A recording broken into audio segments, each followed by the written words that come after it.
Hi, I'm Carter Wilson, bestselling author and writing coach, and welcome to Meditations for Writers. This session is called Write Every Day. It's for anyone who finds themselves stuck waiting for inspiration to strike. And I know we've all been there, staring at the screen, hoping for that spark. But here's the truth. Writing doesn't come from the muse, not really. It comes from what you do every single day, from habits, from consistency, from showing up. So if you're ready, close your eyes and let's begin.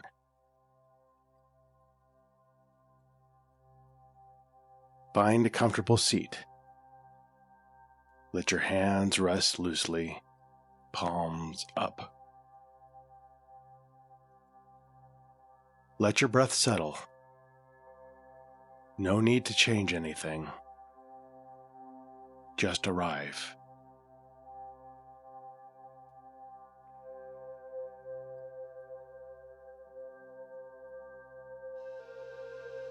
Inhale through your nose and exhale gently through either your nose or your mouth, whichever feels most comfortable for you.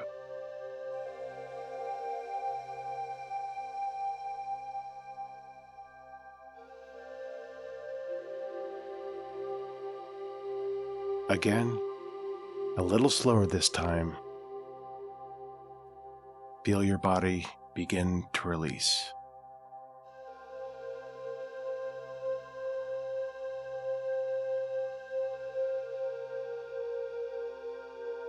And now let your breath return to its normal pace.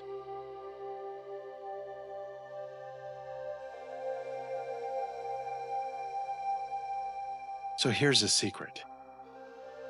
I only write 1 hour a day, and I've been doing that for over 20 years. That's all I do, just 1 hour a day. But I do that 7 days a week. And that rhythm? It's enough. That's how full novels get written. Not in some wild fit of inspiration, but in slow, steady, repeated moments of practice. Neuroscientist Andrew Huberman talks about this as well. That your brain doesn't actually learn from motivation. It learns from doing, from patterns, from showing up even when it doesn't feel great. Because that's how your nervous system locks in a behavior. This meditation is here to remind you that the words come when you return to them.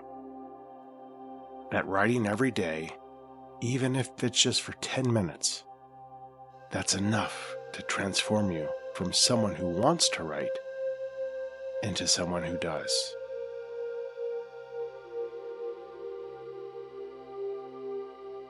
And there's strong science to support this. This is the concept of neuroplasticity, the brain's ability to rewire itself in response to consistent action.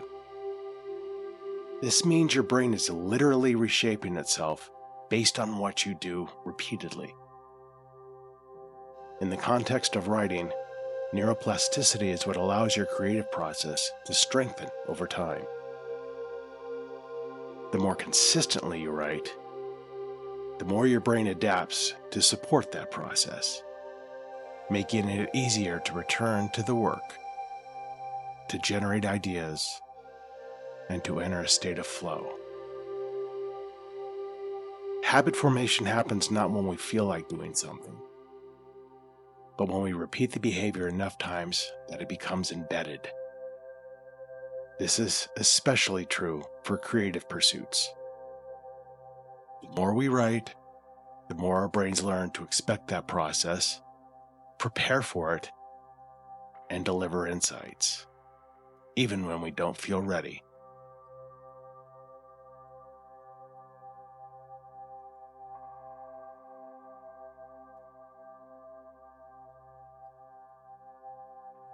Us writers, we romanticize the muse. We imagine writing as something that arrives from the heavens. That perfect sentence. An ideal idea. But the muse is unreliable. The muse does not care if you have a deadline, or if you feel anxious, or if it's been 3 weeks since you last opened your draft. What writing really responds to is frequency, familiarity, repetition. The more often you touch your story, the more your mind stays in the world of your characters. Your subconscious keeps thinking about them when you're not at the keyboard. The ideas keep flowing because you're returning to the source.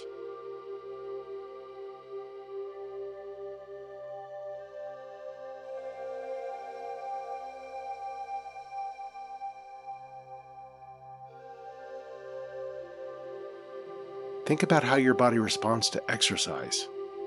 Not once a month, but every day, in small, consistent doses. That's how writing works as well. Even if you only write 300 words a day, that's over 100,000 words in a year.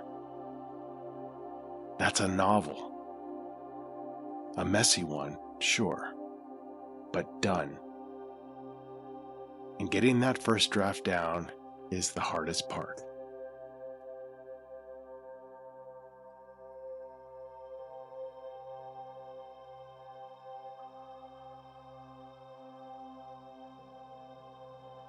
When you write only once every few weeks, you're starting over every time. You forget what your character wanted. You lose the momentum. The voice sounds off. It feels like work.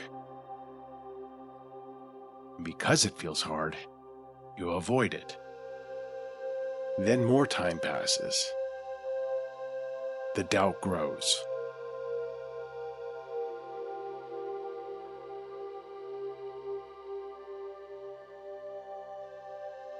It doesn't have to be that way.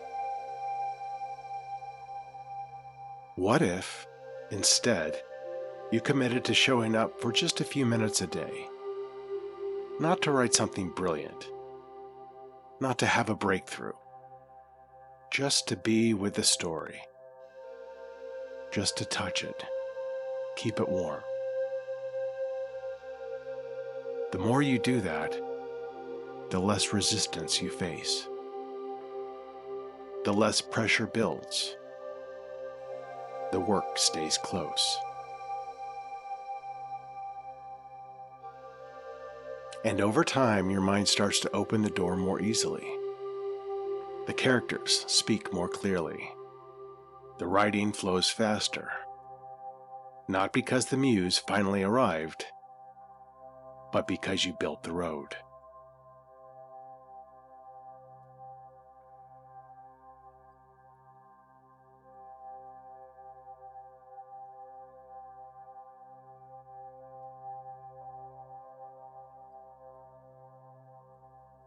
Your brain loves patterns. It learns from repetition, not from intensity. As Andrew Huberman says, your nervous system learns through consistency, not novelty. This means you don't need to feel inspired. You don't even need to be in the mood. You just need to show up, sit down, touch the work every day.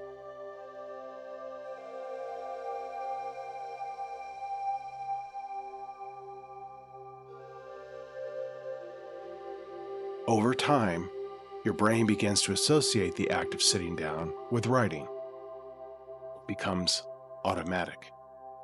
A groove forms. The page doesn't feel like a mountain anymore. It feels like a place you visit daily. A place that welcomes you simply because you keep coming back.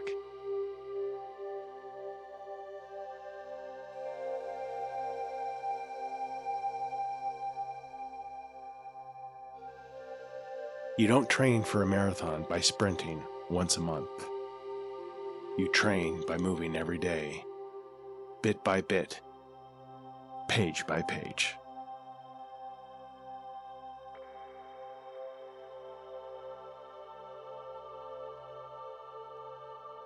Write every day, but don't make it a punishment. Don't chain yourself to the desk. This isn't about pressure. It's about presence. You can write for 10 minutes. You can write for 5. What matters is the returning, the rhythm. Build a practice that meets you where you are. Let it be gentle and let it be enough.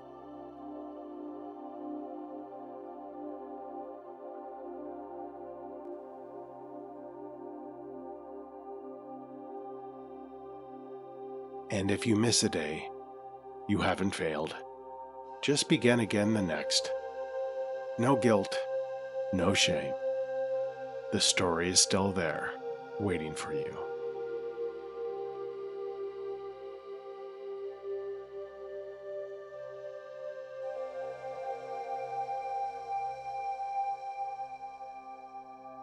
So let this be your mantra. I write every day.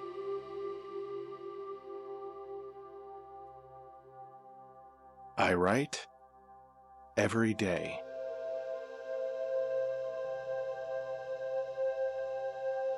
I write every day.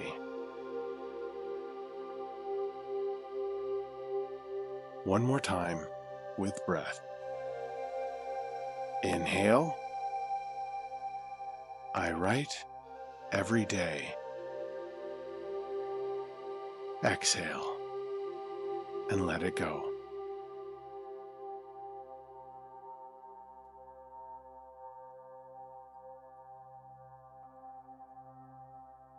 Now gently return to your body. Wiggle your fingers. Roll your shoulders. And if you feel ready, open your eyes. Feel the quiet in your chest. Feel the readiness in your hands. The muse is not the answer. Your daily presence is.